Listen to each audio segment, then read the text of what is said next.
Part 2 ভিডিওটা upload করব এবং আমি এর আগে থার্মোডাইনামিক্স 1 ভিডিওটা ছেড়েছি। যারা দেখা নেই তারা ওইটা একটু ইউটিউবে দেখে নেবে।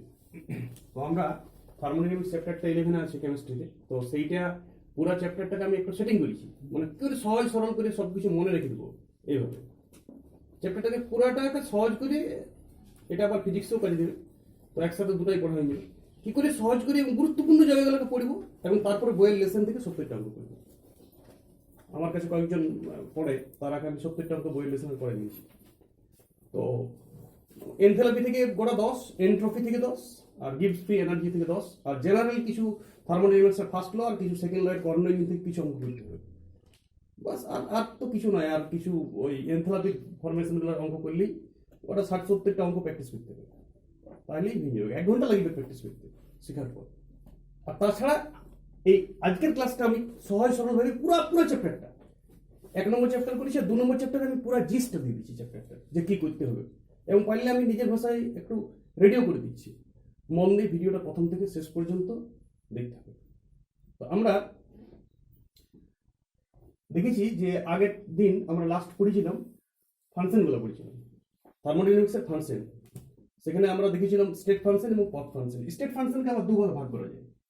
স্টেট যে ফাংশনটা আছে সেটাকে দুভাগে ভাগ করা যায়, একটা ভরজনিত বা বা এক্সটেন্সিভ এক্সটেন্সিভ এক্সটেন্সিভ আর একটা ইন্টেন্সিভ। ইন্টেন্সিভ এক্সটেন্সিভের মধ্যে পড়েছে তাপগ্রাহিতা, ভর, 3 নম্বর আয়তন, ক্ষেত্রফল, এনথ্যালপি, আমি বলছি এনথ্যালপি কি সব বলবো আজ। এনট্রপি সহজ করে বলে দেবো, একদম মনে থাকবে, সারা জীবন মনে থাকবে। এনট্রপি, গিবস ফ্রি এনার্জি, এইসব জিনিসগুলা এক্সটেন্সিভ। আর ইন্টেন্সিভ কোনগুলো? ইন্টেন্সিভ যেমন ঘনত্ব, যেমন আপেক্ষিক তাপ, যেমন গাঢ়ত্ব, আচ্ছা, এই এটসেট্রা, এগুলো হচ্ছে ইন্টেন্সিভ প্রপার্টি। অ্যাকচুয়াল কোন বস্তুর এইটাকে জড়তাজনিত, মানে ভরজনিত জিনিস, জড়তাজনিত বস্তুর পরিমাণ, আর এইটা বস্তুর জড়তার জনিত নয়। যেমন একটা আমি ইটের ওয়েটটা, গোটা ইটের ওয়েটটা আমি বলছি এম, এইটাকে আমি 3-4টা টুকরা করে দিলাম, তাহলে কি হয়েছে? ইয়ার m1 প্লাস এটাকে বলছি m2, এটাকে বলছি m3। এবার এই 3টা যোগ করলে m আসবে, অর্থাৎ m সমান কি হবে? m1 plus m2 plus m3। এটাতে কোনটা মিলবে? তাপগ্রাহিতা, ইয়ার তাপগ্রাহিতা কিছু ক্যালোরি, 10 ক্যালোরি, তাহলে ইয়ার হচ্ছে 2, ইয়ার 5, 2 5 7, ইয়ার তাহলে 3 হবে। অর্থাৎ টোটাল 3টা যোগ করে এটা পাবো। তেমনি ভর এইটা টোটাল ভর 10 গ্রাম, তাহলে এটা যদি ভর হয় 8 গ্রাম, তাহলে এটা 1 গ্রাম, এটা 1 গ্রাম। আবার আয়তনও তাই, এটার আয়তন যা হবে 3টা আয়তন যোগ করলে তা হবে। তেমনি ক্ষেত্রফল, এনথ্যালপি, তেমনি টোটাল এনথ্যালপি যা হয়, আমি পরে বুঝাবো এনথ্যালপি কি। তাহলে এই 3টার এনথ্যালপি মিলে তাই হবে। আর তাহলে বোঝা গেল টোটালটা মানে ভরজনিত মানে জড়তাজনিত ব্যাপারটা এক্সটেন্সিভ। এর এক্সটেন্সিভ ফাংশন। স্টেট ফাংশনকে আবার দুভাগে ভাগ করছি আমরা, এটা আসবে বারবার নামগুলো আসবে, কোয়ান্টিটি ফাংশন। আর ইন্টেন্সিভ যেটা আছে সেইটার মধ্যে ঘনত্ব, যেমন আমি এটার মধ্যে যে ঘনত্ব আছে, এটার টুকরা করলে প্রত্যেকটা টুকরাতে একই ঘনত্ব থাকবে, সেই ঘনত্বটাই থাকবে। যদি ইয়ার ঘনত্ব এম হয়, তাহলে ইয়ার ঘনত্ব এম হবে, ইয়ার ঘনত্ব এম, ইয়ার ঘনত্ব এম, অর্থাৎ প্রত্যেকটা টুকরাতেই মূল ঘনত্বটা বোঝাই থাকবে, যোগ করে মূলটা আসবে না। ইয়ার যদি আপেক্ষিক তাপ এক হয় তাহলে ইয়ার হয়, এইটুকু ব্যাপার। এইটাই হচ্ছে এক্সটেন্সিভ আর ইন্টেন্সিভ। এবার আমরা তাপগতিবিদ্যার প্রথম সূত্রতে চলে যাচ্ছি। তাপগতিবিদ্যার প্রথম সূত্র হচ্ছে বিশ্বব্রহ্মাণ্ডের মোট শক্তির পরিমাণ ধ্রুবক। বাস, ইয়ার বেশি আর কোনো বলারই দরকার নেই। বইয়ে 2টা 3টা 4টা সংজ্ঞা আছে, বলার দরকার নেই কোনো, ফিক্সড করতে হবে তোমাকে। আমি তাপগতিবিদ্যার ফার্স্ট সূত্রটা কি বললাম? বিশ্বব্রহ্মাণ্ডের, লিখবার দরকার নেই, নিজের ভাষায় বলতে হবে। এটা নিজের ভাষায় বুঝা, থিমটা বুঝো, বাংলাতে থিমটা বুঝে নাও, নিজের ভাষায় বলবে। এটাই খাতায় নোট করার কি দরকার? বিশ্বব্রহ্মাণ্ডের মোট শক্তির পরিমাণ ধ্রুবক, বাস। এবং এটা বিজ্ঞানী মেয়ার আর হেলসহল্ম বলেছে। মেয়ার এবং হেলসহল্ম, আমি বললাম না একদম, বলার পর টুকতে হবে, বলার পর আমার উচ্চারণটা টুকতে হবে, অপশন থাকলে মারতে হবে কোনো পরীক্ষাতে। আর এইটার একটা ডেল ইউ, অর্থাৎ আভ্যন্তরীণ তাপ সমান ওয়ার্ক ইন্টু কার্য। অর্থাৎ কোন সিস্টেমে আভ্যন্তরীণ মোট শক্তিটা কিছুটা কার্যরূপে থাকে আর কিছুটা তাপ রূপে থাকে। কার্যটা তাপে ট্রান্সফার হয়, তাপটা কার্যে ট্রান্সফার হয়। এইটাই বলছি যে বিশ্বব্রহ্মাণ্ডে যদি একটা সিস্টেম হয় তাহলে বিশ্বব্রহ্মাণ্ডের পুরো শক্তিটা কিসে আছে? শক্তি সৃষ্টি করা ধ্বংস নাই, কিছুটা কার্যরূপে আছে, কিছুটা তাপ রূপে আছে। তাহলে আমরা ওর যে আভ্যন্তরীণ শক্তির পরিবর্তন ডেল ইউ সমান ডাব্লিউ প্লাস কিউ, এটা মাথায় রাখতে হবে। এটা পরে এই ডেরিভেশনটা পরে আরো কাজে দেবো। বাস এইটুকু, বাস ছোট ছোট নোট। আমি পুরো চ্যাপ্টারটা 2 পাতার মধ্যে জিস্ট করছি, 2 পাতার মধ্যে করা যাবে। 2টি পাতা লাগবে, একটি পাতা আর একটি পাতা, পুরো চ্যাপ্টারটা তুলে চলে আসবে। এবং এই চ্যাপ্টারটা আমার পড়ার পরে এইটাই আমার কাজ দেবে অ্যাকচুয়ালি। বাকি তো আমি 7 পাতার নোট, কোনো একটা খাতা থেকে 7 পাতায় নোট লিখবো, সেই খাতায় 7 পাতা লেখা আছে তো আমিও 7 পাতায় লিখবো। সারমোরার যদি রক্ত দিয়ে আছে তো আমিও সারমোরার রক্তটা দেবো। এইভাবে তো এটা তো কোনো সেই মেশিনের মতন তুমি হয়ে যাবে। চ্যাপ্টারটা জিস্ট পারবে না, নোট লেখা একদম যাবে না, শুধুমাত্র সামারি করতে পারো। লাস্টে তুমি চ্যাপ্টারটা ফর্মুলাগুলো সামারি করতে পারো। আর এমন কিছু ফর্মুলা নয়, এর থেকে তো ফিজিক্সে ম্যাথামেটিক্সে প্রচুর ফর্মুলা। কেমিস্ট্রি আবার কি ফর্মুলা? ছোটখাটো অঙ্ক, যোগ আর বিয়োগের অঙ্ক কেমিস্ট্রি থাকে। প্রত্যেকটা অঙ্ক বইটা খুললেই করা যাবে। হ্যাঁ, সিলেকশন অঙ্ক করা যাবে না। একটা তুমি যে বইটা পড়ো সেই বইটা খুলবে, দেখবে বইটা খোলা যায় একদিকে, তো সেই বইটা লেসনটা করলেই হবে। এমন কেউ কেউ করেছে বইটার সঙ্গে কোনো কানেকশনই নেই, কেমিস্ট্রি বইটা নতুন বই স্যার বেরিয়েছে, তার থেকে বইয়ের দোকানের বইগুলো একটু অপরিষ্কার থাকে, এত বইটা পরিষ্কার আছে। খাতার থেকে নোট লিখছে, একটা খাতার থেকে তুলছে, আর সেই যে ছোট ছোট পরীক্ষা দিচ্ছে।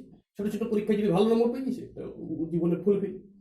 ওর জীবনে চেকটা করছে তো ওই একটা খাতার থেকে নোট লাগানো হয়েছে এবং সেই খাতার থেকেই কোশ্চেন হয়েছে, এবং সেই খাতাটা তো 30-এ 30, তো উৎফুল্ল হয়েছে, মিষ্টি দিয়ে দিচ্ছে পাশাপাশিকে, কেমিস্ট্রিতে 30-এ 30 পেল। ও চেকটাই তো হয় না এখনো, ওই খাতাটার থেকেই পরীক্ষা হচ্ছে। আর এইটা মানে ফ্যাশন হয়ে গেছে এলাকায়। তো সেই জন্য তোমাকে কেমিস্ট্রিতে ফিলিংস চাই, এই চ্যাপ্টারটা ফিলিংস না, এই চ্যাপ্টারটা বোঝা যাবে না। আর ওই লেসনের 70টা অঙ্ক মাস্ট করতে হবে। এনথালপি থেকে 20টা, এন্ট্রপি থেকে 10টা, গিবস ফ্রি এনার্জি থেকে 10টা, মিনিমাম অঙ্ক করতে হবে। জেনারেল কিছু কর্ণনীতি থেকে করতে হবে 5টা। বাস বই সব লেসনের অঙ্ক করা যাবে তাতেই, আর তাতেই চ্যাপ্টারটা কনসেপশন চলে আসবে। তো আমরা এটা এখন প্রথম গতিসূত্র বললাম। এখান থেকে আমরা যে কোনো সিস্টেম, এটা যদি পিস্টন থাকে, এই পিস্টনটা কাজ কখন করে? এর আয়তনটা আমরা যদি চাপ দিই, একটা বাইরে চাপ দিই, বাইরের দিকে চাপটা চলে যায়, পি এক্সটেন্সিভ, তাহলে এর যে আয়তনের যে পরিবর্তনটা হয় সেটাই কাজ। তাহলে কোনো সিস্টেমের কাজ বলতে কি বুঝি? আমি যদি কোনো সিস্টেমের একটা পিস্টনকে উপর দিকে চাপ দিই, সিস্টেম থেকে বাইরে চাপ দিই, তাহলে এর আয়তনের যে পরিবর্তন হয় সেইটাই কাজ। তাহলে আমরা এইটার কাজকে ডেরিভেশন কি করে করবো? তাহলে কাজকে আমরা ডেরিভেশন করবো শর্টকাটে, একদম নোট লিখতে শর্টকাটে। 1 নম্বর ডেরিভেশন এটাই হলো, ফার্স্ট ডেরিভেশন। ডাব্লিউ সমান আমরা কি লিখবো? পি এক্সটেন্সিভ ইন্টু ডিভি, বাস। ইন্টু ডিভি মানে যে প্রাইমারি আয়তন ছিল আর সেকেন্ডারি আয়তনটাকে পরিবর্তনটাকে ডিভি বলছি, বা ডাব্লিউ সমান পি এক্সটেনশন মাইনাস ডিভি। এটা মাইনাস দিয়ে আমরা যেহেতু সিস্টেমের বাইরে দিকে কাজটা হয়েছে, সিস্টেমের বাইরে দিকে কাজ হলে ওয়ার্কটাকে আমরা মাইনাস দেবো, আর সিস্টেমের কাজটা হলে কাজটাকে আমরা পজিটিভ দেবো। বাস, সিস্টেমের বাইরে কাজ হলে কাজটাকে আমি নেগেটিভ দেবো, আর সিস্টেমে কাজ হলে, সিস্টেমে যদি কাজ করা হয় কাজটাকে পজিটিভ দেবো। বাস। এবারে যদি এটা সমষ্ণ এবং রুদ্ধতাপ প্রক্রিয়া হয়, সমষ্ণ মানে একই উষ্ণতা, রুদ্ধতাপ প্রক্রিয়া যদি হয়, তখন ডাব্লিউ সমান এই চাপ, এইটা পরিবর্তন হয়, পিটা, এই পিটা তখন পরিবর্তন হয়। যখন পিটা পরিবর্তন হবে, পিটা ধ্রুবক হবে না, তখন আমরা পিটাকে যখন পরিবর্তন করবো তখন এইটা তো আমরা ইন্টিগ্রেশন করতে পারবো না, তখন আমরা এইখানটা থেকে পি এর প্রপার্টিকে বাই করার জন্য আমরা কি করি? ভি, ধরো V1 আয়তন ছিল, পরে V2 হলো, তাহলে আমরা পিটাকে বাই করলি এবং পিটাকে বাই করে ইন্টিগ্রেশন করি V1 থেকে V2 ইন্টু ডিভি। তাহলে একটা ভি এখানে গুণ করতে হবে আর একটা ভি এখানে গুণ করতে হবে, পিভি। তাহলে পিভি সমান এনআরটি আদর্শ গ্যাসের ক্ষেত্রে, তাহলে আমরা এখানে লাগাবো এনআরটি, আর এর তো ইন্টিগ্রেশন করলে লগ হয়, এটা জানতে হবে। তাহলে কত হবে? লগ, এখন আমরা লন করছি, loan V1 V2 by V1, এইখানটা থেকে আমরা কি করবো? লগ করি, যদি লগ করতে হয় তাহলে -2.303 nRT log V2 by V1। আসলে লগের ক্যালকুলেশন আশা করি সবাই জানে, সায়েন্স নিয়েছে যারা। আবার এটাকে আমি চাপ ফর্মুলা লিখতে পারি, যেহেতু V2 V1 আছে, যদি চাপ দেওয়া থাকে তখন আমরা লিখবো -2.303 nRT log P1 by P2। বাস, এই ডেরিভেশনটা আর এই ডেরিভেশনটা ম্যাথমেটিক্স করার সময় কাজে দেবে। তাহলে আমি ডাব্লিউ সমান এইটাও, ডাব্লিউ সমান এইটাও, এটা কখন? যখন চাপটা স্থির আছে, আর এইটা কখন? যখন চাপটা পরিবর্তন হচ্ছে, তখন আমরা পিভির মান এইখানে একটা কাজ করতে হবে, এই ভি দিয়ে গুণ করতে হবে, বলেছে এইখানে একটা ভি, এখানে একটা ভি।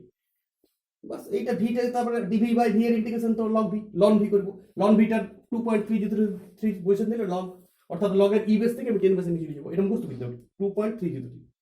বাস, তাহলে এই থিওরিটা আমি পাইলাম একটা। তাহলে একটা পাইলাম ডাব্লিউ সমান কি? তাহলে একটা ডাব্লিউ সমান আমরা পাইলাম -2.303 এনআরটি লগ V2/V1 এটা লিখে রাখলেই হোক, শুধু আপনি মনে করি যাবে কি করে এসেছে। আবার 2.303 nRT লগ চাপ ফর্মে যদি লিখি তখন P1/P2, যেহেতু বয়েলের সূত্র থেকে জানি চাপ আর আয়তন ব্যস্ত অনুপাতিক, ওইটা V2/V1 তো এটা P1/P2, বাস হয়ে গেল। আর বেশি করে মাথা খারাপ করার দরকার নেই। এইবারে আমি প্রথম যে গতিসূত্রটা আছে, প্রথম গতিসূত্র কি বলে, ডেল ইউ সমান কি, ডেল ইউ সমান কিউ ইন্টু ডাব্লিউ। তো এখানে ডাব্লিউর জায়গায় আমি এই দুটো বসিয়ে পারি আবার। তাহলে আর নতুন আভ্যন্তরীণ তাপ, ইউকে আমরা আভ্যন্তরীণ তাপ বলি। এখানে এখানে সিস্টেমের তাপ ডাব্লিউর জায়গায় আমি একবার বসাইতে পারি মাইনাস পি ডিভি, এটা বসাইতে পারি, বা V2 মাইনাস V1 বসাইতে পারি।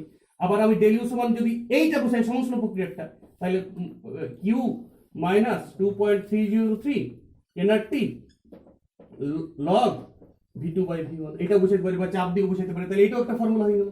এটা আমার যদি বলি 1 নম্বর ফর্মুলা, তাহলে এটাকে দুটাকেই 2 নম্বর, এটাকে 3 নম্বর। খুব স্পিডে করতে পারি, এটা মতলবি করার কোনো প্রয়োজন নাই। বাস এইটুকু ফর্মুলা দিয়েই তোমার প্রথম গতিসূত্র এবং অর্ধেক অঙ্ক হয়ে যাবে, চ্যাপ্টারটা 20-30টা অঙ্ক হয়ে যাবে এখান থেকে। এইটুকু ব্যাপার।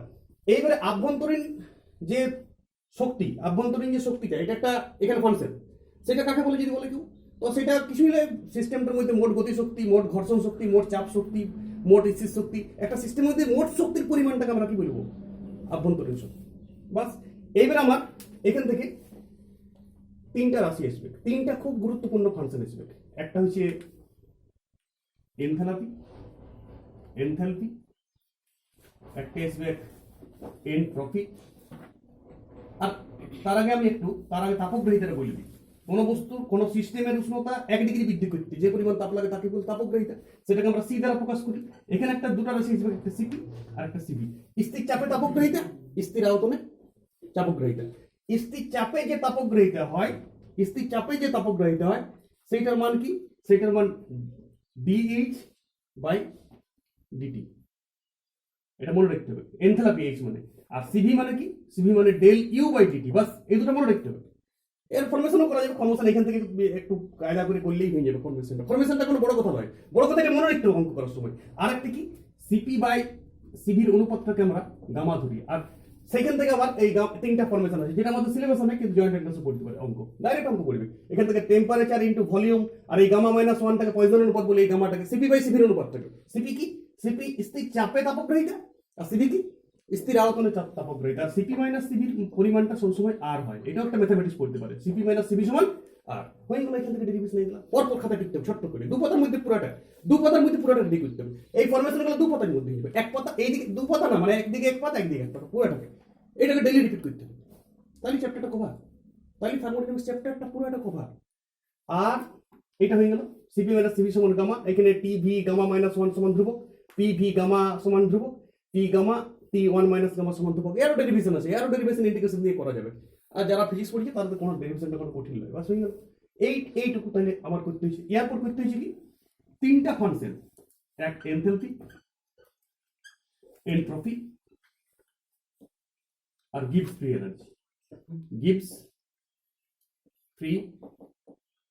এনার্জি। বাস এই 3টা ফাংশন খুব ভালো করে কনসেপ্ট চাই। এই চ্যাপ্টারটার মূল জিনিস এই 3টাই, entropy, enthalpy, Gibbs free energy. আমরা রাসায়নিক বিক্রিয়া কি বলছি, একটা কার্বন প্লাস অক্সিজেন সমান CO2। কার্বনটা আমরা লিখতে পারি যে কার্বনটা সলিড ফরমেশন আছে, এটা গ্যাস ফরমেশন আছে, এটা গ্যাস ফরমেশন আছে। তাহলে এখানে কিউ পরিমাণ তাপ ছাড়ে যদি, তাহলে আমার ওর এনথালপি আকারে এটা লিখবো। অর্থাৎ কোন তাপ উৎপাদক বিক্রিয়া, এক্সোথার্মিক যে রিঅ্যাকশন, তাপ উৎপাদক বিক্রিয়া, পৃথিবীর 90% বিক্রিয়াই তাপ উৎপাদক। এইটা ওই পরিবেশে যে কোনো বিক্রিয়ায় তাপ উৎপাদক হতে চাই, এবং তাপ উৎপন্ন যদি করে, তাহলে আমি ব্যালেন্স করার জন্য এদিকে তাপ এবং বাম পক্ষের তাপ এবং ডান পক্ষের তাপ ব্যালেন্স করার জন্য আমরা এখানে সেমিকোলন দিয়ে ডেল এইচ রূপে লিখবো তাপের পরিমাণটা, ওটা এনথালপিটা, তাপের পরিবর্তন, বাম বিক্রিয়কের দিকের থেকে বিক্রিয়াজাত পদার্থের কত তাপের পরিবর্তন হচ্ছে। যদি তাপ উৎপন্ন বিক্রিয়া হয় তাহলে এনথালপিটা নেগেটিভ হবে। আর যদি তাপ শোষী বিক্রিয়া হয়, এন্ডোথার্মিক রিঅ্যাকশন যদি হয়, যেমন এন্ডোথার্মিক রিঅ্যাকশনের এক্সাম্পল কি আছে, C+H2 সমান CH2 মাইনাস, তখন আমরা মাইনাস তাপ হয়, কিন্তু আর এনথালপিটা কি করতে হবে, আর এনথালপিটা পজিটিভ দিতে হবে। এনথালপিটা পজিটিভ কিছু সামথিং কিলোজুল পার মোল, এরও কিলোজুল পার মোল। এনথালপি একটা এমন ফাংশন, যে ফাংশনটা আমরা ডেল এইচ দ্বারা প্রকাশ করি।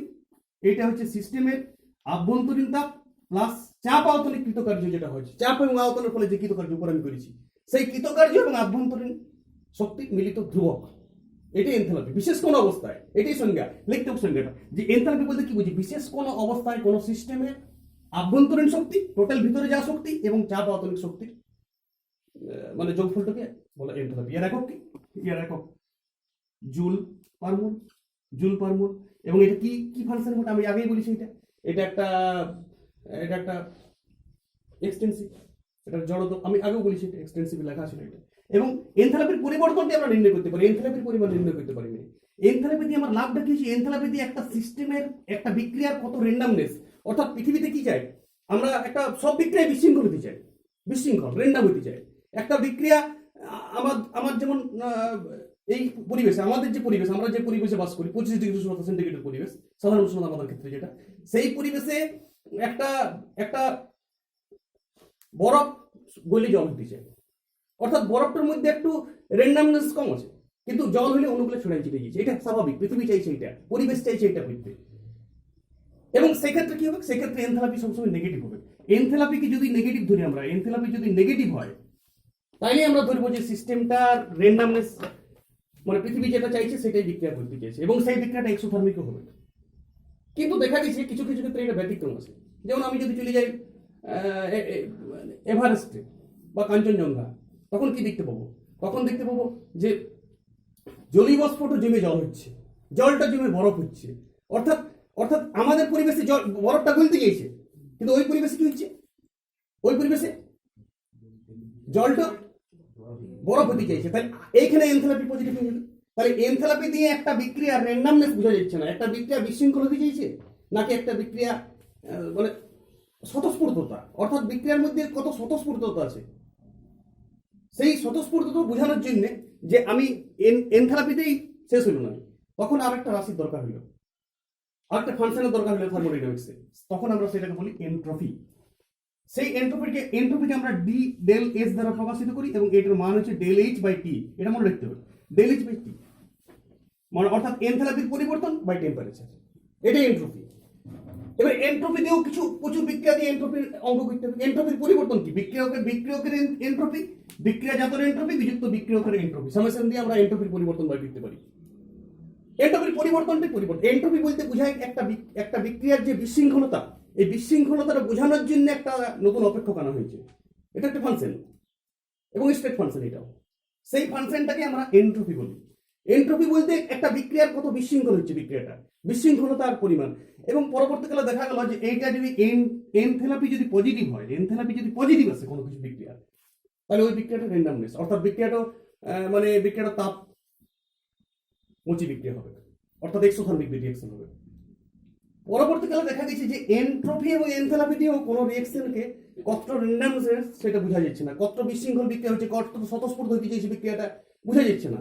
কিছু কিছু ক্ষেত্রে দেখা গেছে, ওই বরফের উদাহরণটা যদি আমরা বলি, যে একটা সুইজারল্যান্ডে বা আন্টার্কটিকা মহাদেশে কি হচ্ছে, পৃথিবীর কুমেরু মহাদেশে কি হচ্ছে, জলটাই জমে বরফ হচ্ছে, অর্থাৎ এইখানে বিক্রিয়া স্বতঃস্ফূর্ত, যেটা আমাদের ক্ষেত্রে স্বতঃস্ফূর্ত, সেটা ওদের ওই পরিবেশে ইয়ার উল্টাটা স্বতঃস্ফূর্ত। তাহলে সেক্ষেত্রে এনথালপি পজিটিভ হয়ে যাবে, আবার এন্ট্রপি নেগেটিভ হয়ে যাবে। তাহলে আমি বলছি যে এনথালপি নেগেটিভ অলওয়েজ, 95% ক্ষেত্রে এনথালপি যদি নেগেটিভ হয়, অর্থাৎ বিক্রিয়াটা যদি তাপ উৎপন্ন করে, তাহলে আমরা এনথালপি নেগেটিভ দেবো।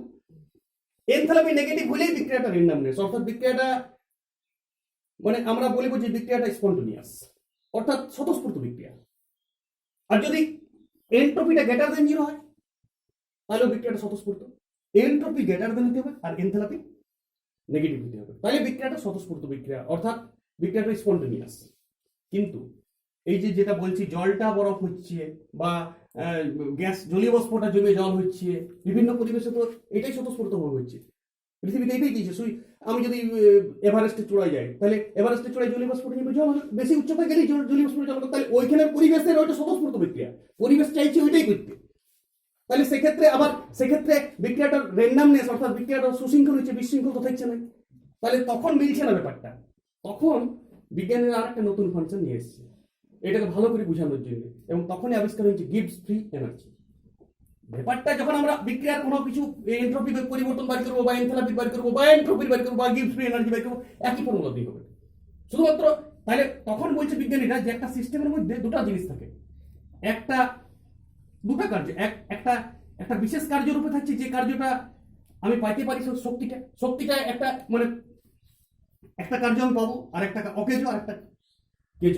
এই অকেজ শক্তিটা বাদ দিয়ে যেটা কার্য মানে যে শক্তিটা থেকে আমি কাজ পেতে পারি সেই শক্তিটাকে আমরা বলি Gibbs free energy. Actually Gibbs free এনার্জির এটাই ধারণা এটা। আমরা যদি ডেফিনেশনে যাই বা সংজ্ঞাতে যাই তা আমরা দেখবো এমনি ডেল জি লিখি, হ্যাঁ ডেল জি সমান লিখি ডেল এইচ অর্থাৎ এনথ্যালপি বিযুক্ত টি উষ্ণতা ইন্টু ডেল এস। এটা মনে রাখতে হবে, এটা খুব কাজে দেবে। এটা থেকে 10টা অঙ্ক করতে হবে মিনিমাম। লেসেনে যাই পরে অঙ্ক করতে হবে। দেখি আমি যদি পরে একটা অঙ্কেরও ক্লাস ছেড়ে দেবো কি করে অঙ্কটা শর্টকাটে করতে হয় ঝটকে। আরে 1 ঘন্টায় পুরো লেসেনটা শেষ হবে প্রত্যেকটা অঙ্ক। আর ক্যালকুলেটর তো ইউজ চলবে না, ক্যালকুলেটর না করলেও শেষ লাইনটা মিলে আমার দরকার নেই। আমি কনসেপ্ট পেয়ে গেলে যথেষ্ট অঙ্কটা। কিসের অঙ্ক করতে হবে? এই ওয়ার্কের অঙ্ক করতে হবে। আচ্ছা এখানে এই যে ওয়ার্কের দুটো অঙ্ক এমনি চাপ স্থির রেখে আর একটা চাপকে স্থির রেখে আমি চাপকে পি ইন্টু ডিভি করি, তারপর সিপি সিভি বের করতে হবে। সিপি সিভি মাইনাস আর দরকার হলে TV gamma minus 1, TV gamma সমান ধ্রুবক, P gamma and T 1 minus gamma ধ্রুবক করে 2-3টা অঙ্ক করে নেবো। আর তারপরে কি এনথ্যালপির 20টা অঙ্ক করবো, 20টা একদম লেসেন আছে। আর এনট্রপির গোটা 10টা, আর গিবস ফ্রি এনার্জির গোটা 10টা অঙ্ক। তাহলে আমরা ডেল জি সমান এটা বললাম। এবার আমরা যদি বলি এইটা ডেল জি সবসময় নেগেটিভ যদি হয়, ডেল জি যদি নেগেটিভ হয় তাহলে বুঝাবে বিক্রিয়াটা স্বতঃস্ফূর্ত বিক্রিয়া অর্থাৎ স্পন্টেনিয়াস। তখন বুঝাবে বিক্রিয়াটা র্যান্ডমনেস। তাহলে এই দুটো যেটা ত্রুটি ছিল বোঝা যাচ্ছিল না। গিবস ফ্রি এনার্জি আমরা কেজ শক্তি এবং অকেজ শক্তিতে পুরো ধারণাটা ব্যাখ্যা করা যাবে যে কোনো বিক্রিয়ার। অঙ্ক করলে ধারণা চলে আসবে। গিবস ফ্রি এনার্জি তাহলে একটা নতুন অপেক্ষক, যে অপেক্ষকে স্থির চাপ, এটা স্থির চাপ এবং স্থির উষ্ণতায় এই অপেক্ষকটাকে আমরা লিখি স্থির চাপ এবং স্থির উষ্ণতায়। গিবস ফ্রি এনার্জি যদি নেগেটিভ হয়ে যায় তাহলে গিবস ফ্রি এনার্জি এই টি এর মানটা বাই করছে, টি এর মানটার উপর ডিপেন্ড করছে। তাহলে টি সমান আমার কত হতে পারে? এটা যদি নেগেটিভ হয় তাহলে টি সমান টি গ্রেটার দেন কত হবে? Del H by del S. আচ্ছা টি যদি less than del H by del S হয় তাহলে বিক্রিয়াটা নন স্পন্টেনিয়াস হবে। আর যদি টি ইকুয়াল টু হয়ে যায় তাহলে এর পরের চ্যাপ্টার আমি চলে যাবো, বিক্রিয়াটা সাম্যাবস্থায় চলে আসবে। আর তখন সাম্যাবস্থার চ্যাপ্টারটা আমি মোটামুটি 4টা ক্লাসে শেষ করে দেবো পুরাটা ছোটখাটে। তারপরে বইয়ের অঙ্ক করতে হবে, ছোটখাটে চ্যাপ্টারটা আবার ঝটক করতে হবে। আর খাতায় নোট বলতে 2টি পাতার বেশি লাগবে না, এই জিনিসগুলো 2টা পাতায় তোলা যাবে। আমি যদি লিখি নিজে, কেউ যদি লেখাই নিতে হবে না, আমি কি করে ছোটখাটে লিখে নেবো? আমার একটা পাতার মধ্যে এইদিকে একটা এইদিকে একটা পাতা, একটা পাতার মধ্যে পুরাপুরি দুদিকের পুরো চ্যাপ্টারটা সেটিং হয়ে যাবে। আর ডেফিনেশন গুলো তো আমি মুখে বলছি। এই এনথ্যালপি কাকে বলে? কোন বিশেষ অবস্থার কি বললাম? কোন বিশেষ অবস্থার যে কোন সিস্টেমের যে যে মানে তাপের যে একটা পরিবর্তন হচ্ছে সেইটাই এনথ্যালপি। এবং তাপের পরিবর্তন আমরা এনথ্যালপি যদি তাপ উৎপন্ন বিক্রিয়া হয় তাহলে নেগেটিভ ধরি। এক আভ্যন্তরীণ তাপ এবং চাপ আহতনিক কার্যের যে মিলিত শক্তিটাকেই এনথ্যালপি বলবো কিছু বিশেষ অবস্থায়। এটা আমি তো ডেল এইচ সমান ইউ প্লাস পিভি মনে রাখলেই তো নিয়ে যাবে, যে কোনো অঙ্ক কভার হবে এখান থেকে। আর এখানে এনট্রপি বললাম একটা বিশেষ ধরনের ফাংশন, যে ফাংশনটা বিক্রিয়ার বিশৃঙ্খলার পরিমাণটাকে নির্দেশ করে। আর গিবস ফ্রি এনার্জি হচ্ছে একটা সিস্টেমের কার্য শক্তি এবং অকার্য শক্তি, দুটো শক্তি থাকে। তার মধ্যে কার্য শক্তিকে বোঝানোর জন্য আমরা গিবস ফ্রি এনার্জি নিয়েছি। এবং গিবস ফ্রি এনার্জি যাবতীয় ক্যালকুলেশন সব ইয়ার একক কি? ইয়ার একক হচ্ছে জুল পার মোল পার কেলভিন। কি প্রপার্টি? এটা স্টেট ফাংশন এবং এক্সটেনসিভ প্রপার্টি অর্থাৎ জড়তা জনিত। বাস এটাও এক্সটেনসিভ, এটাও স্টেট ফাংশন। কিন্তু গিবস ফ্রি এনার্জি নেগেটিভ হবে যদি, তাহলে বিক্রিয়াটা র্যান্ডম অর্থাৎ বিক্রিয়াটা স্পন্টেনিয়াস। যদি ডেল এস অর্থাৎ এনট্রপির পরিবর্তন পজিটিভ হয়, এনট্রপি শুধু পজিটিভ, এনথ্যালপিও নেগেটিভ হবে, গিবস ফ্রিও নেগেটিভ হবে, তবেই বিক্রিয়াটা কি হবে? স্পন্টেনিয়াস বিক্রিয়া তো জানি আমি, বিক্রিয়াটা যেটা হইতে চাই সেটাই। একটা উদাহরণ, যেন একটা এনসিসি ট্যাগ দিচ্ছি, টিচার আছে ওদের, তাহলে ওরা সিস্টেম আছে পুরা। এই টিচারটা যদি বাইরে চলে যায় ছড়াই চিঠি হিসেবে ছিলাম, তাহলে আর টিচারটার ভয়ে ছেলেগুলা একদম সঠিক দূরত্ব বজায় রেখে সঠিক নিয়ম মানে ডিসিপ্লিন মানে কাজ করছে। কিন্তু সেটা তো হতে চায় না। হতে চাই কি? অ্যাকচুয়ালি ওরা ছড়াই ছিটে থাকতে চায়। এই ছড়াই ছিটে থাকতে চাওয়াটাই স্বতঃস্ফূর্ততা। কিন্তু ব্রাইট প্রেসারে আমি ওকে সিস্টেমের মধ্যে রেখে দিচ্ছি, একটা ডিসিপ্লিনের মধ্যে রেখে দিচ্ছি। এইটাই বিশৃঙ্খল হওয়াটাই ন্যাচারাল জিনিস। প্রকৃতি চাইছে ওকে বিশৃঙ্খল করতে। এইটাই এন্ট্রপি, এই জিনিসটাই এন্ট্রপি। কিন্তু কিছু ক্ষেত্রে হয়তো বরফ জলটা যখন বরফ হচ্ছে কোনো পরিবেশে, সেখানে এন্ট্রপির ধারণাটা যদি ব্যাখ্যা করা যাচ্ছে না, র্যান্ডমনেস কোনো বিক্রিয়া, তখন আমার গিবস ফ্রি এনার্জি দিয়ে পুরো জিনিসটা ক্লিয়ার ব্যাখ্যা হলো। এবার প্রচুর অঙ্ক করতে পারেন। এইটা 3টা এন্ট্রপি, এনথ্যালপি আর Gibbs free relation. Del H সমান ডেল জি সমান del H minus T del S. আর এটা থেকে তিনটা, যদি এইটা গ্রেটার দেন হয়ে যায়, এটা গ্রেটার দেন হয়ে যায়, তখন বিক্রিয়াটা কি হবে? নন স্পন্টেনিয়াস। যদি এটা লেস দেন হয়, ডেল জি লেস দেন জিরো, এনথ্যালপির মতন এই ব্যাপারটা, তখন এটাকে নতুন শুধু একটা ফাংশন নাম দিয়েছি আমরা। এইবারে তাপগতিবিদ্যার আমরা দ্বিতীয় গতিসূত্রে আসছি। এদিকে আমি প্রথম গতিসূত্র এদিকে রেখেছিলাম। দ্বিতীয় গতিসূত্র কি? দ্বিতীয় গতিসূত্র অনেক বিজ্ঞানী অনেক বলেছে। আমি যদি বলি একটা সমস্ত পরাবর্ত প্রক্রিয়ায় বিক্রিয়াটা যদি কোনো একমুখী হয়, তাহলে বিক্রিয়াটাকে একটা নির্দিষ্ট অভিমুখ থাকবে, আর বিক্রিয়াটাকে আর মানে ওই অভিমুখ থেকে পরিবর্তিত করা যায় না। এইটা বিজ্ঞানী ক্লসিয়াস একটা ইয়ার ফর্মুলা বলেছে যে কোনো যন্ত্রে যদি কোনো যন্ত্র থাকে, তাহলে কোনো যন্ত্রে কম উষ্ণতার থেকে বেশি উষ্ণতার দিকে তাপকে নিয়ে যাওয়া যাবে না যন্ত্রের সাহায্য ছাড়া। এইটা খুব সব থেকে ভালো সংজ্ঞা। কোনো যন্ত্রের সাহায্য ছাড়া কম উষ্ণতা থেকে বেশি উষ্ণতার দিকে কোনোদিন উষ্ণতাকে তাপকে নিয়ে যাওয়া যাবে না। এটা বিজ্ঞানী ক্লসিয়াস বলেছে। এইটা বেশি ভালো সব থেকে। গল্পের মতন একটা ফ্রিজ মনে রাখলে হবে। ফ্রিজ কি করে? ফ্রিজের ভিতরে উষ্ণতা কম থাকে আর বাইরে উষ্ণতা বেশি থাকে। আমরা ইলেকট্রিক দিই, একটা বাইরের থেকে শক্তি দিই, তাহলে বাইরের থেকে শক্তি দিয়ে আমরা কি করছি? ফ্রিজের উষ্ণতাটাকে বাইরে দিকে চালিয়ে দিচ্ছি, ফলে ফ্রিজটা ঠান্ডা হয়ে গেছে। কিন্তু অ্যাকচুয়াল তো প্রকৃতি এটা চায় না। প্রকৃতি কি চায়? বেশি উষ্ণতাকে কম উষ্ণতা দিকে ঢুকাতে চাই সবসময়। তাহলে এই তো বাহ্যিক শক্তি দিয়েছে। তাহলে এখানেই ক্লসিয়াস বিজ্ঞানী বলছে যে কোনো যন্ত্রের পক্ষে কম উষ্ণতা থেকে বেশি উষ্ণতার দিকে শক্তিকে নিয়ে যাওয়া যাবে না, তাপকে নিয়ে যাওয়া যাবে না, যদি না বাইরের থেকে আমি শক্তি দিই। বাস, কত সিম্পল এটা কথা, জাস্ট এটাই দ্বিতীয় গতিসূত্র। এবং দ্বিতীয় গতিসূত্রের যদি গাণিতিক রূপ দেখি, তাহলে আমরা দেখবো কি দেখবো? কর্ণ ইঞ্জিনের এইটাই ফর্মুলা যে W সমান Q into T1 minus T2 by T1। আর এই T1 minus T2 by T1 কে যন্ত্রের কর্মদক্ষতা বলে। কিউ দেওয়া থাকবে, এটা থেকে গোটা 10-12 অঙ্ক করে দিতে কর্ণ ইঞ্জিন থেকে। বাস, তাহলে কভার। W সমান Q T1 minus T2 by T। এটা দ্বিতীয় গতিসূত্রের গাণিতিক রূপ। এবার আমরা প্রথম আর দ্বিতীয় গতিসূত্রের মিক্স ভেদ বলে একটা সূত্র আছে। প্রথম আর দ্বিতীয় গতিসূত্রের মিলিত রূপ। প্রথম গতিসূত্র কি বলেছিলাম? বিশ্ব ব্রহ্মাণ্ডের মোট শক্তির পরিমাণ ধ্রুবক। গাণিতিক রূপ ডেল ইউ সমান W প্লাস কি, অর্থাৎ সম্পাদিত কার্য এবং উৎপন্ন তাপ রূপে কোনো শক্তিটা থাকে। শক্তিটা কার্যটা শক্তিতে রূপান্তর। অত বলার দরকার নাই, বিশ্ব ব্রহ্মাণ্ডের মোট শক্তির পরিমাণ ধ্রুবক। এটাই প্রথম গতিসূত্র। দ্বিতীয় গতিসূত্র কি বললাম? W সমান Q T1 minus T2 by T1।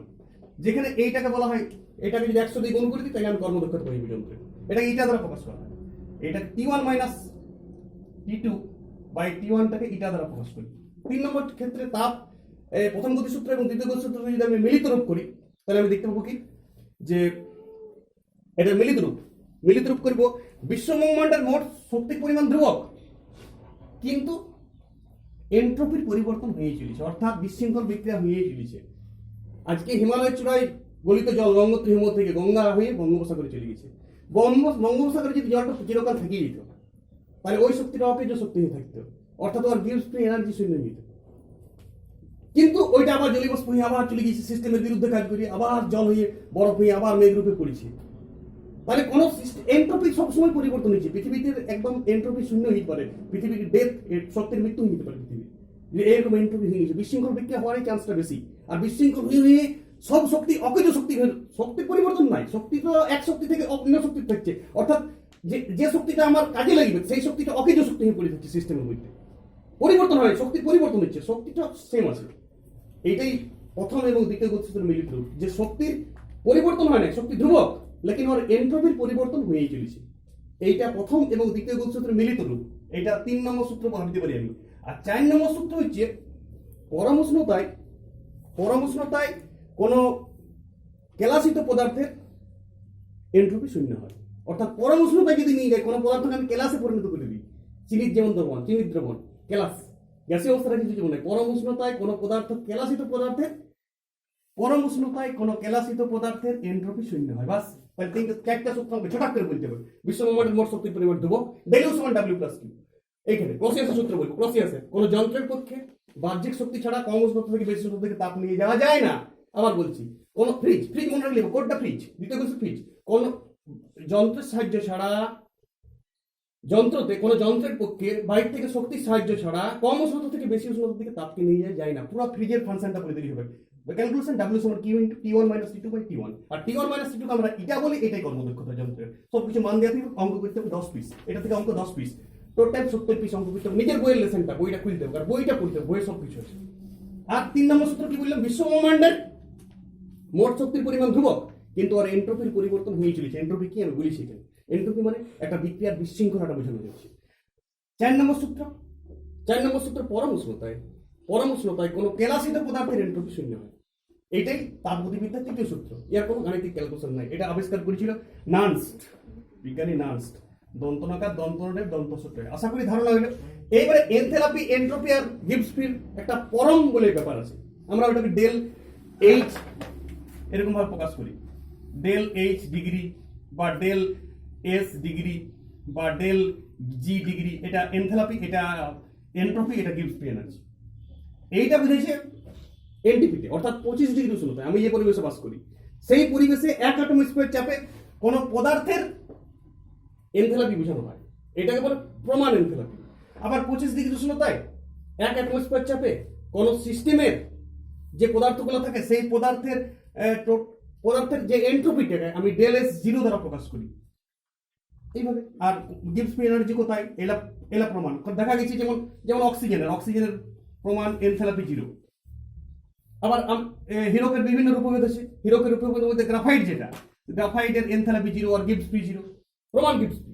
আবার দেখা গেছে নাইট্রোজেনের, যেটা স্বাভাবিক অবস্থায় থাকতে যায়, নাইট্রোজেন, ক্লোরিন, এগুলোর ক্ষেত্রে এনথ্যালপি পরিবর্তন, এনথ্যালপির প্রমাণ এনথ্যালপি শূন্য হয় বা প্রমাণ গিবস ফ্রি শূন্য হয়। এলা অঙ্ক করতে করতে কাজে দেবে। অঙ্ক করতে করতে কনসেপশন চলে আসবে। ওই তো বললাম 50 থেকে 70টা অঙ্ক 1 ঘন্টা লাগবে মাত্র। অঙ্ক করতে কেমিস্ট্রি অঙ্ক করতে বেশি সময় লাগে না, 1 ঘন্টা। তোমাকে নিজের বইয়ের লেসনটা থ্রু করতে হবে, ভালোবাসতে হবে বইটাকে। বই থেকে বিচ্যুত হলে চলবে না। আমি খাতায় নোট দিয়ে যাবো 7টা পাতা কি দরকার? এই জিনিস 7 পাতা লাগবে, 4টা ক্লাস কি করে হবে? এইটা 3টা ক্লাস বড় জোর। আর ছোট ছোট পরীক্ষা দেওয়ার কোনো মানেই হয় না। যখন তুমি এই পরীক্ষাটা, আমি আজকে পরীক্ষা দিলাম, পরীক্ষা দিলে আমি কি প্রমাণ করতে গেছি? এই চ্যাপ্টারটা আমার রেডি হয়ে গেছে, এই চ্যাপ্টারটা তুই আবার বুঝবে, এখনই তো পড়লেও তো রেডি হয়ে গেছে। পরীক্ষা নিয়ে আমি যদি 25 তুলে দিলাম, পাশের বাড়িতে মিষ্টি দিয়ে দেবো, বিরাট অ্যাচিভমেন্ট নাকি ওইটা? এটা একটা বাচ্চা প্রাইমারি লেভেলের ভাবনা। 11 12 কেউ ছোট ছোট পরীক্ষা নেই। সিলেবাসটাকে তুমি আগ করে দাও, 11 12 শেষ করে দাও, 12 করো না, 12 11 শেষ করো, সিলেবাসটা শেষ করো। তারপর তুমি 80 নম্বরের পরীক্ষা নাও না, তুমি 45 নম্বরের নিট সেটের পরীক্ষা নাও না, 11 12 মিলে দাও আছে তো তোমার, সেইটা তো দাম নাই। ছোট ছোট পরীক্ষা নিয়ে সার্কাস করবে নাকি ওইটা? আর একটা কেমিস্ট্রি খাতা থেকে আমি বোর্ডে লেখাই দেবো, হালকা হালকা ইংলিশ কোটেশন ছেড়ে দেবো, ছেলে যাতে কম বুঝে। এটা টিউশন বলি আমরা, এটাই আমার সিস্টেম চলে এসেছে, এটাই সিস্টেম। সবাই যায়, আমিও যাই, ডট ডট। কিন্তু ব্যাপারটা হচ্ছে এটা পড়াশোনা হয় এনথ্যালপি সম্বন্ধে, এনথ্যালপি, এন্ট্রপি, গিবস ফ্রি, বিশৃঙ্খলতা। এটা একটা সঠিক ধারণা ছিল, তবেই থার্মোডাইনামিক্স পড়া হয়ে যাবে। 3টা খুব গুরুত্বপূর্ণ জিনিস, এনথ্যালপি, এন্ট্রপি আর গিবস ফ্রি। এইটা যদি কারো কনসেপশন না এসেছে, চ্যাপ্টারটা পড়াটাই বেকার। নোট ফট কি দরকার? এই এনথ্যালপি, এন্ট্রপি, গিবস ফ্রি হয়ে গেল। আমি বাংলায় সংজ্ঞা বলে দেবো, 3টারে ঝটাক করে বলে দেবো।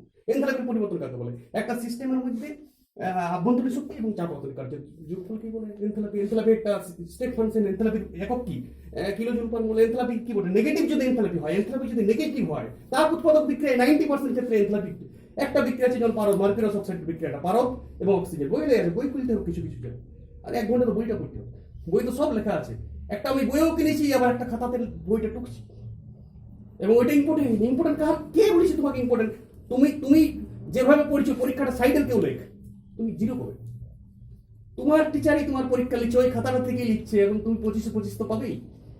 তোমার টিচার পরীক্ষা লিখছে, পড়াইছে, আমি পরীক্ষা নেবো, দেখি তুমি কত করছো। আমি পড়াবো, ওই টিচারটা পরীক্ষা লেখ। আর ছোট ছোট পরীক্ষা আমি লিখেই কেন? ফার্স্ট প্রাইমারি লেভেলে আমরা ছোট ছোট পরীক্ষা লিখি। ছোট ছোট পরীক্ষার কোনো মূল্য নেই। তুমি বুঝে সাম্যবস্থা যখন পড়বে, আবার এনথ্যালপি ভুলবে, তো পরীক্ষা লেখার গুরুত্ব কি হলো? পুরা বইটা একসাথে প্র্যাকটিস করতে হবে। তুমি যেভাবে মাধ্যমিকটা পড়েছিলে, ওই স্মৃতিটা চলে গেছে তোমার ব্রেন থেকে। তুমি মাধ্যমিকের টেস্ট পেপারটা করি পুরো ভৌত বিজ্ঞানটা কভার হয়ে গেছে। এখানেও তাই হবে। পুরো 11টা একসাথে পরীক্ষা দাও, দম আছে তো। পুরো অর্গানিক কেমিস্ট্রি পরীক্ষা দাও, থার্মোডাইনামিক্স দাও, সাম্যাবস্থা দাও, হাইড্রোজেন দাও, জল দাও, অণু পরমাণু, সব চ্যাপ্টার একসাথে পরীক্ষা দাও। ছোট ছোট পরীক্ষা, ভাটিংবাজি, উৎসব কি? ছোট পরীক্ষাটা একদিন সময় নষ্ট হয়, একদিন খাতা দেখার সময় নষ্ট হয়, 2টা দিন সময় নষ্ট হয়। পাবে তুমি 3 দিন তো সপ্তাহে টিউশন, তাহলে সিলেবাস কি করে শেষ হবে? মার্চ মাস তক আইবিতে সিলেবাস, আর মার্চ মাস তক তুমি সিলেবাসটা ইচ্ছাকৃত করছো। টেস্ট পেপার তো টিচারটাও তো টেস্ট পেপার পাইবে না, ও তো টেস্ট পেপারের প্রবলেম আটকিবে, ও তো বইয়ের লেসনের অঙ্ক করায় না, বইয়ের লেসনের অঙ্ক আটকিবে, ডরে ভয় করায়নি, ডরেই করে না। পরীক্ষার দিনে তো বইয়ের লেসনের অঙ্কলা করে পরীক্ষা, ডরে আটকিবে গো। আর ও তো অঙ্ক জানো না, ফলে করাচ্ছে না। এবার তখন ছোট পরীক্ষা, টুপি পরেছি ছিল না। ছোট পরীক্ষার কি গুরুত্ব? ছোট পরীক্ষা তুমি কি প্রমাণ করতে গিয়েছো? ছোট পরীক্ষা একদম ছেলেকে রেডি করে দিবে চ্যাপ্টারটা, আবার দেখবো যখন পড়াবে আবার থার্মোডাইনামিক্স ভুলবে। তাহলে ছোট পরীক্ষার গুরুত্বটা কোথায়? পুরা অঙ্কের ছোট পরীক্ষার কোনো গুরুত্ব, এই সায়েন্সের ছোট পরীক্ষার কোনো গুরুত্বই নেই। লেলহা কয়েকজন ছোট পরীক্ষা দিই, ছোট ছোট চ্যাপ্টার ওয়াইজ পরীক্ষা হয় না, পুরো 11-12 একসাথে প্র্যাকটিসটা হবে। যদি কোনো মানে নেট ফেট ভাবছি, আর যদি 11-12 ভাবছি, তাহলে 11 পুরো সিলেবাসটা শেষ করি, আর 4 মাস লাগবে কেমিস্ট্রি শেষ করতে। কেউ যদি আগস্টে শুরু করেছে, একদিন কেমিস্ট্রি যদি শুরু পড়ায় কেউ, একদিন শেষ হয়ে যেত। এখন প্র্যাকটিস চলতো, টেস্ট পার চলতো, টেস্ট পার প্র্যাকটিস সেট চলতো, সব চ্যাপ্টার একসাথে। থার্মোডাইনামিক্সের সাথে সাথে একটা গিবস একটা সাম্যাবস্থার অঙ্ক করতে হবে, সাম্যাবস্থার সাথে সাথে একটা অনুপরমাণু করতে হবে, অনুপরমাণুর সাথে সাথে একটা গ্যাস করতে হবে, গ্যাস করতে করতে একটা হাইড্রোজেনের সঙ্গে একটা নামকরণ যোগ যোগে, তার সঙ্গে একটা গ্রেডিয়েন্ট বিকারকের বিলিয়নগুলো মুখস্থ করতে হবে, তার সঙ্গে একটা রেজোনেন্স করতে হবে, একসাথে 7টা লেসনের প্রবলেম সলভ করতে হবে, তবে কেমিস্ট্রি পড়া, তবে প্র্যাকটিস। আর ছোট ছোট পরীক্ষায় পড়ে আসো তুমি, কোথায় ভাবনাগুলো তো একদম মানে অবুদ্ধি ঢেকিস। আর যারা পরীক্ষা দেয় তারাও এখানে পাপি, আর যে পরীক্ষা নেই সে তো বলতে মনে হতো ব্যবসা, ওর তো বিজনেস চলছে, ও তো লিভার পরীক্ষাটা, ও তো ছোট ছোট পরীক্ষা, ছোট ছোট পরীক্ষা শুনলেই মানে যারা দিতে যায় তারাকেও দেখলেই মানে উদাহরণগুলো তার থেকে তো আমি অন্য প্রাণী চিড়িয়াখানা দেখি বলে দেখি, এটা বুঝতে শিখতে পারে। পুরো চ্যাপ্টারটা আমার একটা ক্লাস আছে, একদিন আমি একটা অঙ্কের ছোট ছোট ক্লাস করে দেবো, অঙ্কের, তারপর আমি হয়তো একটি ছোট পরীক্ষা নিব, ছোট্ট পরীক্ষা নিতে হবে।